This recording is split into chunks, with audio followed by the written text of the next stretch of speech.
Hi everyone, this is Stephanie, the Director of Wild Care. I'm just going to give people a few minutes to sign on here and I will show you a few animals. I'm having a little bit of trouble with connectivity, but hopefully we'll be okay.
Hi, thank you everyone for joining us. I'm going to do a few patient updates from Wild Care, and we're having some connectivity issues, so I apologize. I hope you can see everything okay on your end. I'm going to show you some of our animals and talk about this room, just letting people sign on. I'll show you some opossums in the meantime.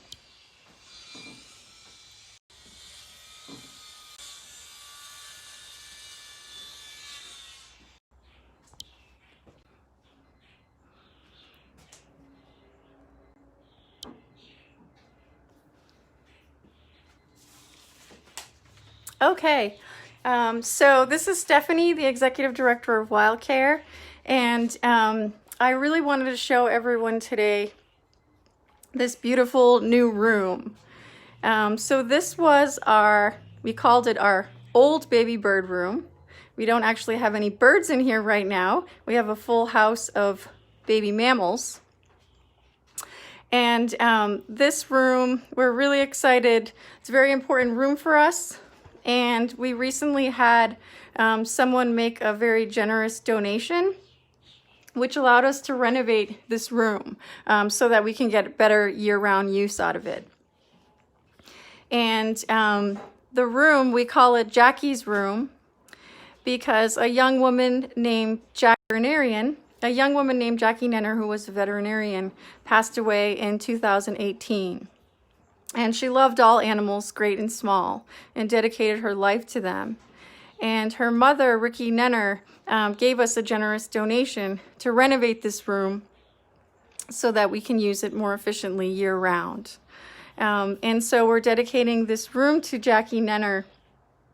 And I hope she would be proud. It's absolutely filled with small mammals at this time. So in this room, we currently have lots of opossums. I'm going to get close. And opossum Joey on his wheel. And we give mice and opossums wheels because it's really important. As you can see, he's just cruising away on the wheel. Really important to get them conditioned. I believe they think they're running, and so it gets them conditioned to be released back out into the wild. Here's another opossum. These opossums were they came to us and they were much younger. They were in Harwich, found wandering under someone's shed and needed help. They were too young to be separated from their mother. And so you can see that they've gotten quite big here and they're about to be fed.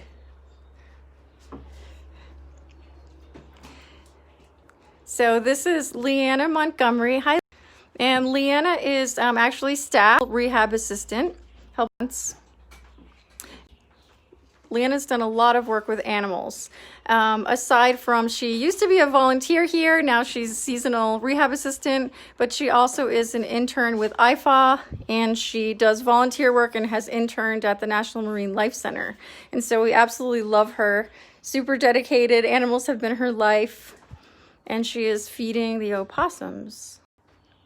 And I just need to show you their food because it's absolutely beautiful. So this is a little bit of scrambled eggs, butterfish, and on top you will see it looks like a dessert. It looks like strawberry mousse. It is not. It's actually pureed vegetables because they've got to eat their veggies, and this is a way to get them to do it. So pureed vegetables mixed with yogurt, and there were beets in the vegetable mix, which is why it's pink. So this is, looks gourmet food for opossums. There's also butterfish in that dish, and we're so excited. Shannon from Chatham Fish Wares and also Dr. Dre Bogomolny, they both contributed that butterfish to us. Thank you so much, Dre and Shannon, because the opossums absolutely love it, which I will show you now.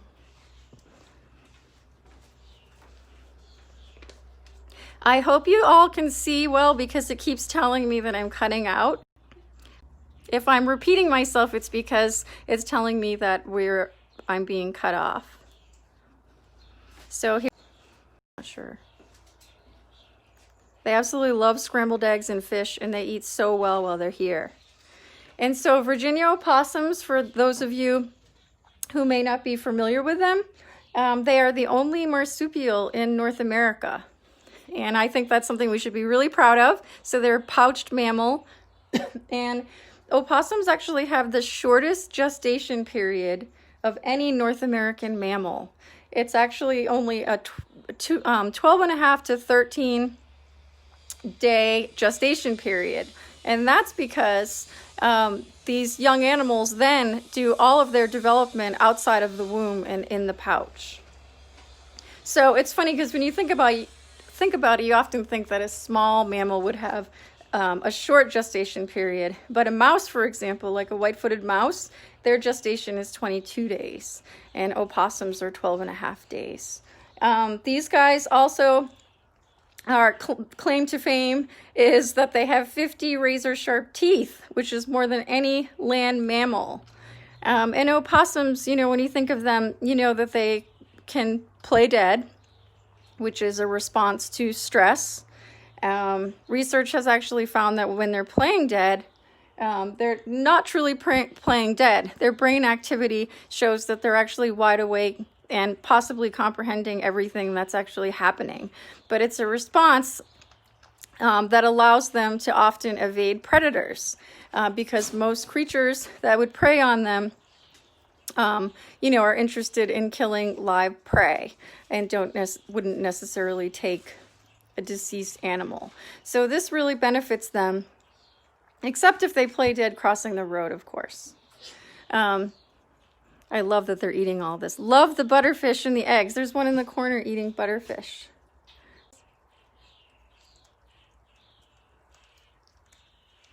There's another group of opossums in here. I'm going to try to move slowly so that I don't make anyone dizzy. Again, loving chomping on the fish. I'm so glad they eat well. And then, as you know, opossums are nocturnal, so this is sort of a midday snack, and they will get food for the evening as well.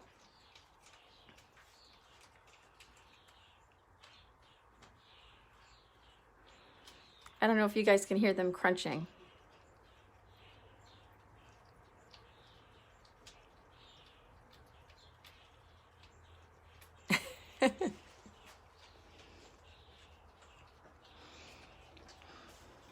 I'm going to go back to this group.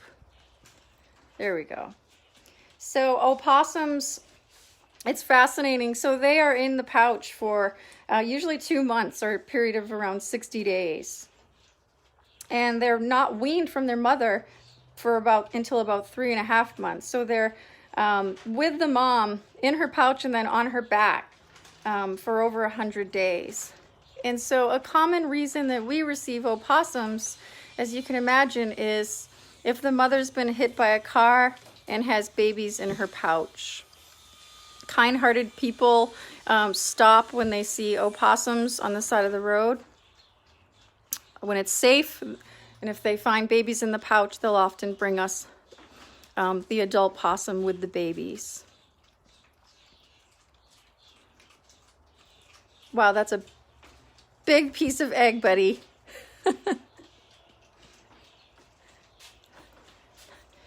Dre, I just saw that you signed on, and as you can see, the opossums are loving their butterfish.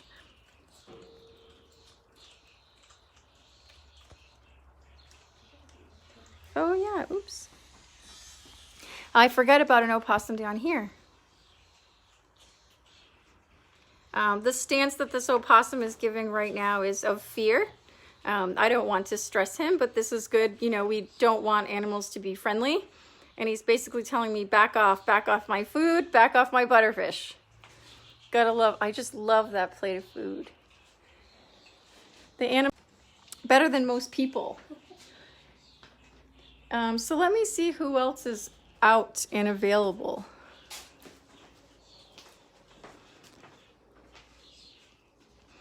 I can't see them right now, they're not out. But this is a habitat for 3 white-footed mice, and they were just out on their wheel.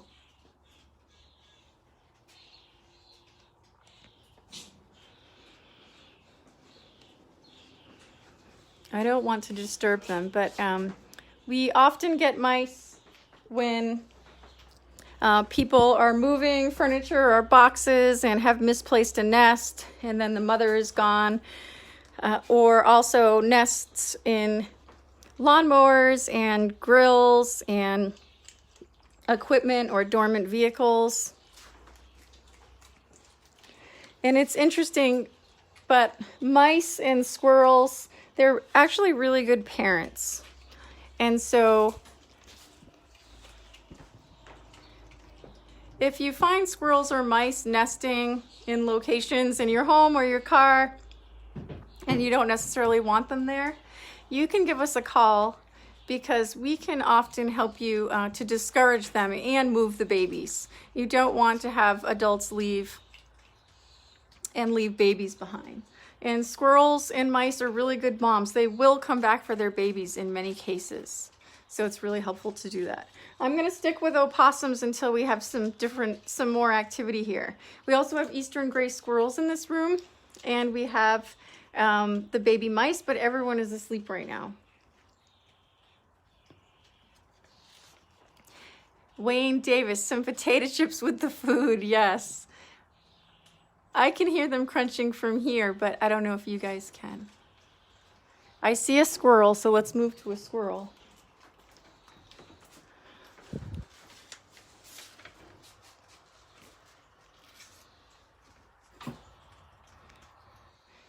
So this is an eastern gray squirrels. We receive generally 2 litters per year. They can have up to 3 litters, usually in the Northeast. And we see gray squirrels litters primarily in March and then August. So this March, April, May, we had about 50 orphaned gray squirrels.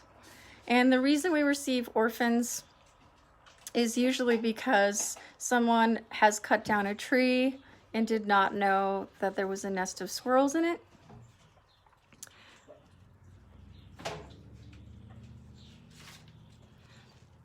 Sometimes storm events where nests are blown out of trees and people find the babies on the ground and to attempt to re-nest back.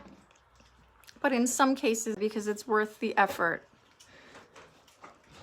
Another reason we get eastern gray squirrel babies is if the mother is killed, often the young will wander, and people find them in strange locations, and usually they're very thin, dehydrated, weak, and starving. And so we get quite a few squirrels, and they're a lot of work, you guys. Squirrels, you know, they don't actually wean for 8 to 10 weeks. So imagine if we get a week-old squirrel, that is another possibly 10 weeks that we'll be hand feeding that squirrel. And when they're really young, I'm talking feeding them every 2.5 hours or so, and sometimes overnight. So that's why it's worth it to us to actually try to re-nest them and try to get the mom to take them back. I see a squirrel head. And this squirrel's a little bit nervous that I'm here. And again, that's a good thing. I don't wish to cause them stress, but it's good to see this behavior because we want animals to go back into the wild capable of independent survival. We don't want them to be dependent or friendly with people. So eastern gray squirrels, there we go. Eastern gray squirrels, they generally have a lifespan in the wild. If the young survive to adulthood, then often adults can live 6 years, but generally most squirrels don't survive the first year. It's just a very tough life out there. Everything eats you when you're a squirrel. So there have been some squirrels, though, kept in captivity for over 20 years.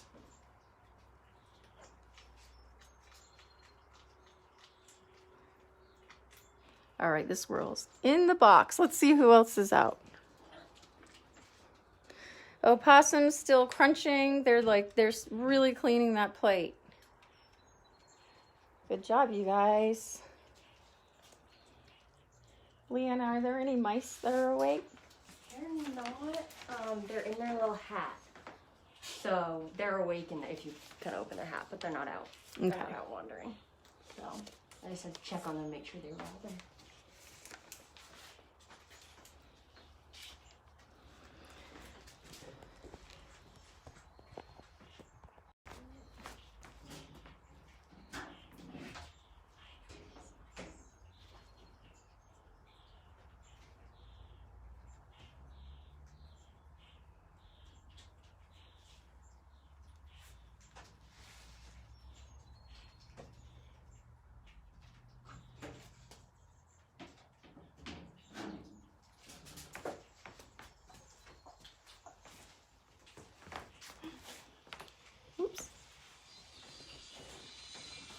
Well, we don't have cooperative squirrels or mice today, but I don't want to disturb them. I'm glad the opossums are out eating.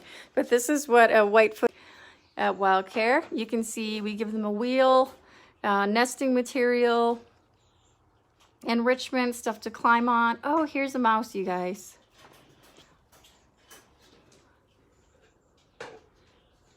I spy a mouse head.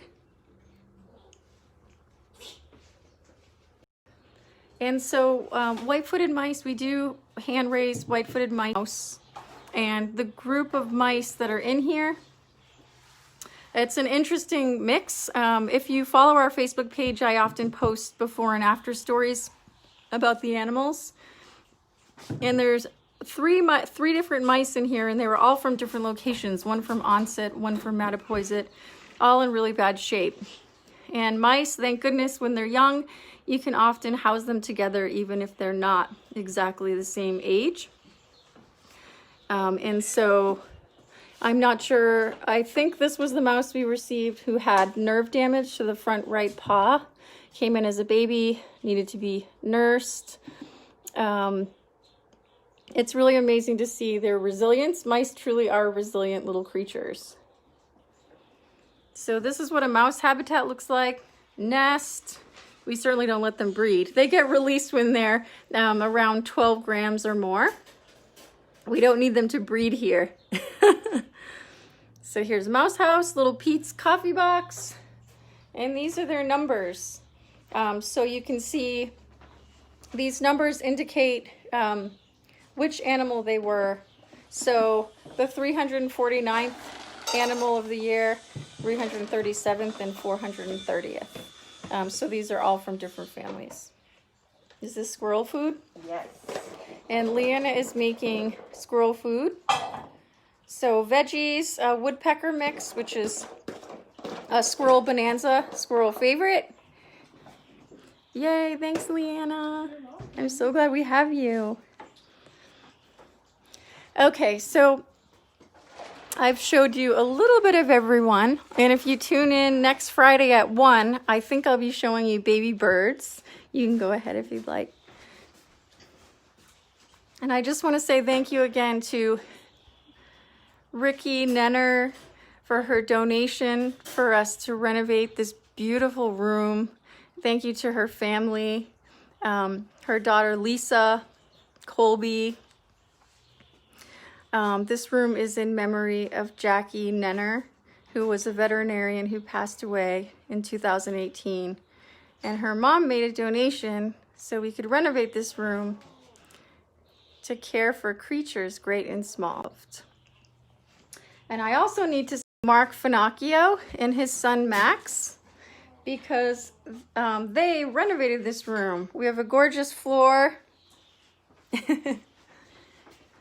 and walls and lights. We're going to be installing UV lights in here, and also a small fridge and a microwave. And so this is officially our Jackie room. Mark Finocchio is from Nauset Home Improvement and Property Management, and we're so grateful he's done a lot of work for us. Look and see if there are any questions.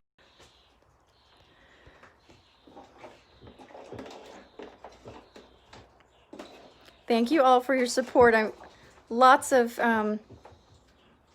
I see Ellen. Hi, Ellen. Wayne, Kathy. Oh, I have a recommendation for horizontal placement. Thanks, you guys. Oh, it says I can't turn my phone while recording, but next time I know. Thank you, Tom. Next time I know to try horizontal. Sorry about that. Leslie, yay, Mike. Thanks, you guys. You guys are amazing. Sandy, Kathy, James, my mom, Linda, Aunt Nancy, Lisa. Thanks for all your support. I love what we do, and it's because of all the people like you who send your donations and make donations of items and send us your love. We couldn't do what we do without you. Okay, I'm going to sign off, and next week we'll do horizontal and hopefully have a little bit of a better signal. But thank you guys. I'm going to turn around. Thank you guys so much for joining me. Love you all.